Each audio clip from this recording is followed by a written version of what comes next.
Room podcast to talk about his bantamweight title defense against John Doomer at Cage Titans 58 a couple Saturdays ago is the party, Joe Penafiel. What's up, my man? How you doing?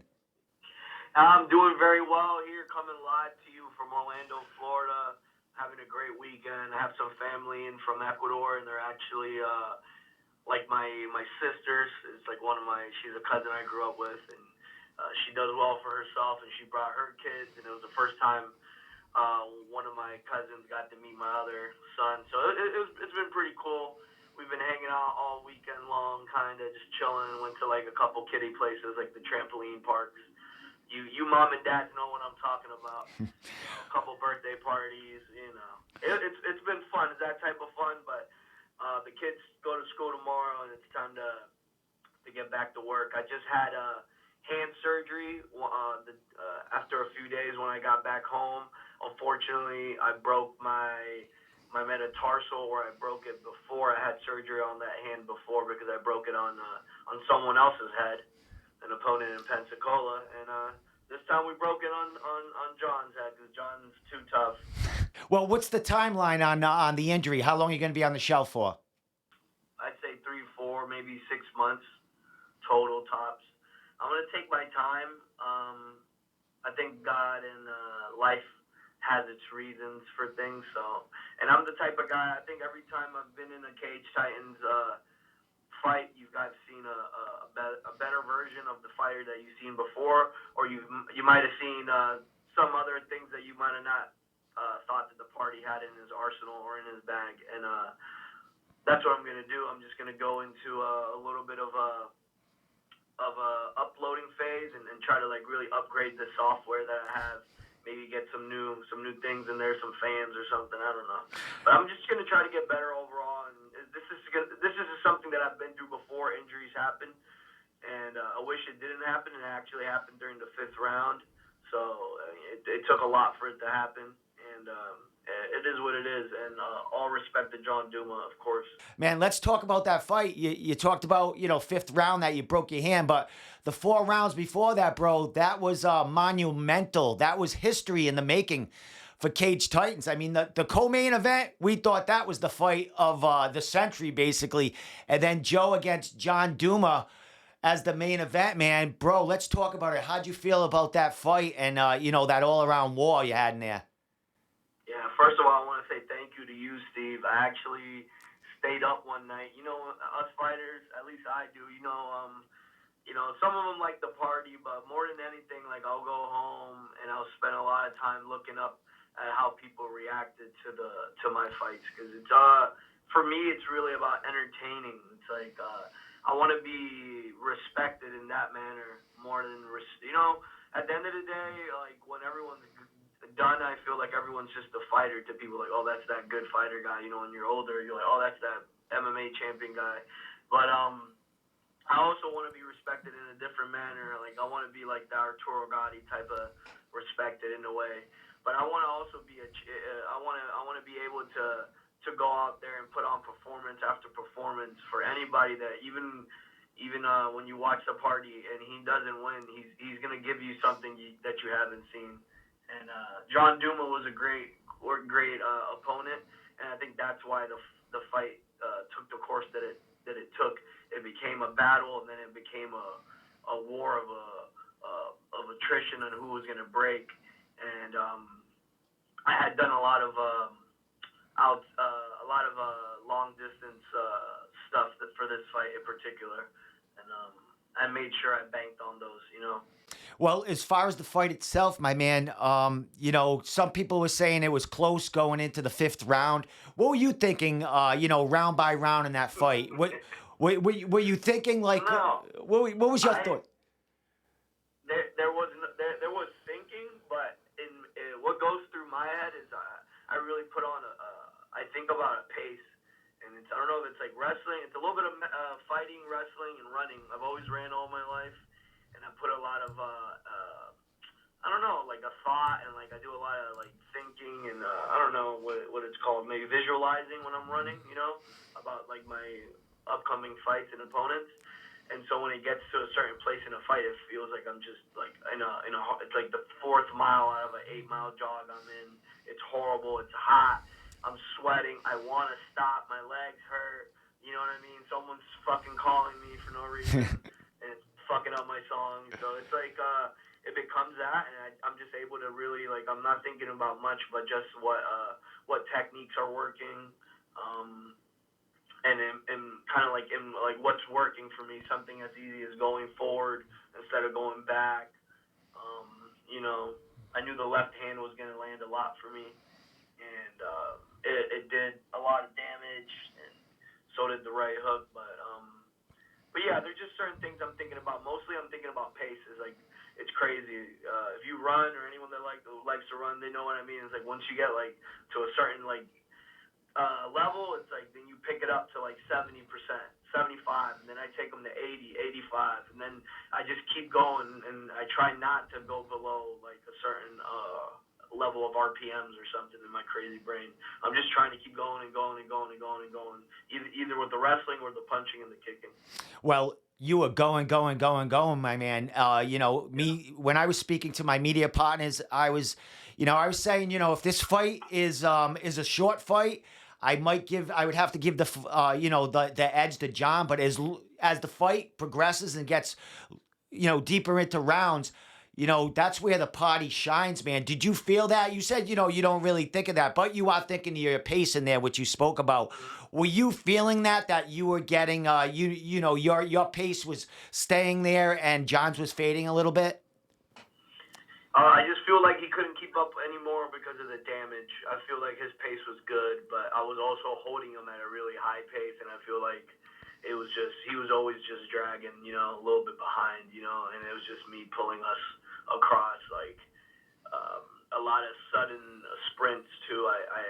It's not just about people have to do a lot with me. I feel like I used to not think I was like some athletic freak, but all my friends always told me how athletically fucking gifted I was, but I'm like, I'm not that gifted, because I'm used to, like, for me, athlete freaks are, like, I've met some badass guys, I went to high school with Chris Johnson. He was a running back for Tennessee Titans and shit, super fast guy, and this guy was made out of he had an 8-pack when we were in high school, and this dude was just, you know what I mean? Like, Yeah. he was a real athlete. I'm like, I got a fat belly, I can barely bench press much, but, man, I've wrestled all my life, and if I put you in a bear hug or anything, like, I'm super strong, super powerful.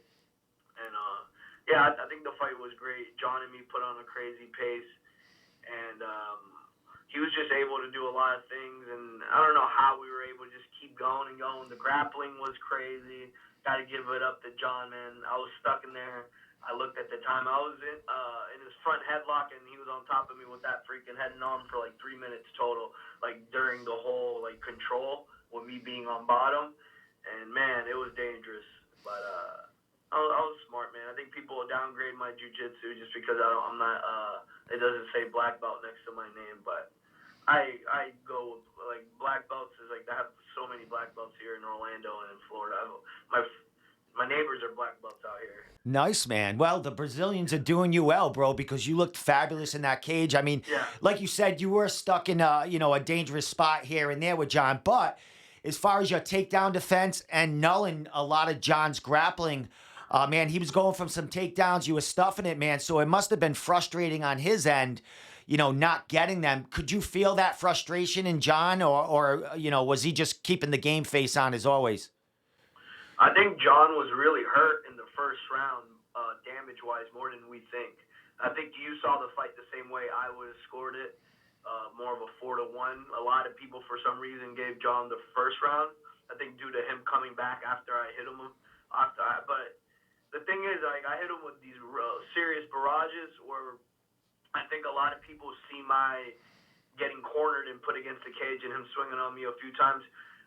He connected, I feel like, a few times solidly, but there was a lot of rolls, a lot of like weird things that I do where like I cross block and I'll use my forearms and I'll move my head and I'll do this and I'll grab, and maybe people don't see that as much, and you just see me moving really fast and him throwing punches, and they think I'm getting hit. So I feel like he really got damaged in the first round. And after that, it was kind of like after the second round was his biggest another one of his last stanzas in the war. And then from the third round on, like I said, I knew what it was going to be. I couldn't stop hitting John.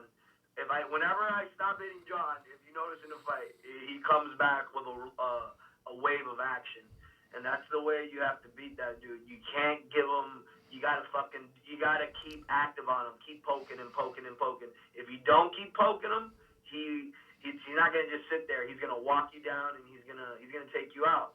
And so I knew by the second round, my corner kept calling for it. Big shout out to Zach Searle. People don't think Zach doesn't do anything for the fighters, but Zach does. Besides being an idiot and talking shit when he probably shouldn't, he's an idiot. But he's my buddy, and and I'll go back there and I'll tell him what we're gonna do, and he's like, okay, and then we'll be in there and we'll improvise.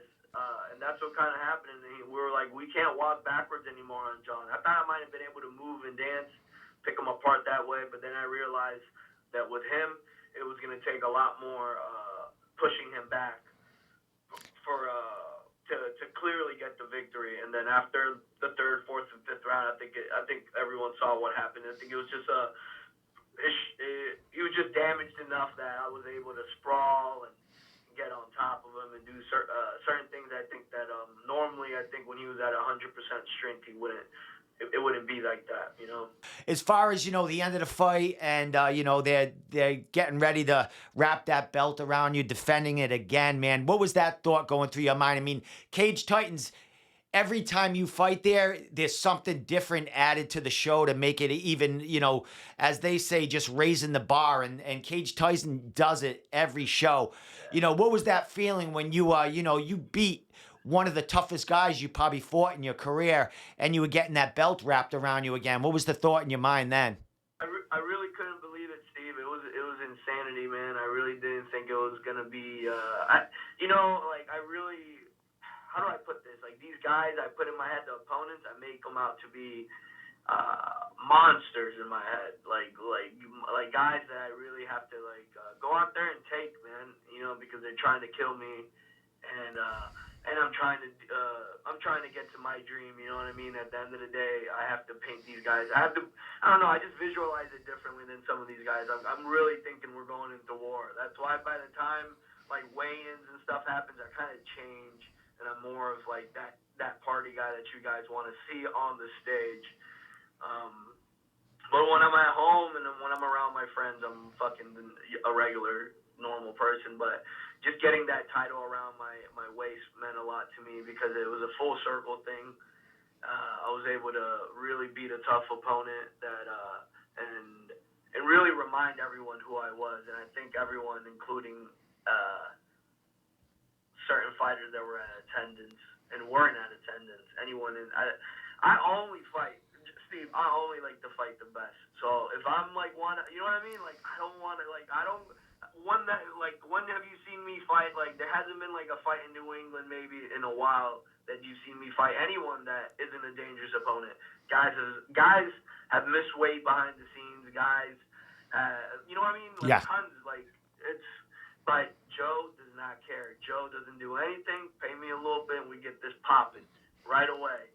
And it's going to stay like that. I only want the best, and the best means guys that are trying to get into the UFC, who have just left the UFC, guys with bigger name tags that might have fought in the UFC, whoever they are, Well, that was going to be my last question to you, Joe. We just released our rankings today, the New England rankings, the professional and amateurs.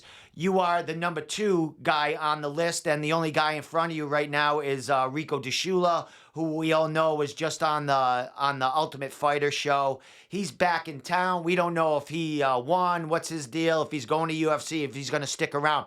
But there's a bunch of guys on that list, and there's a couple that aren't on that list that were in the UFC, but they're back in New England and fighting locally.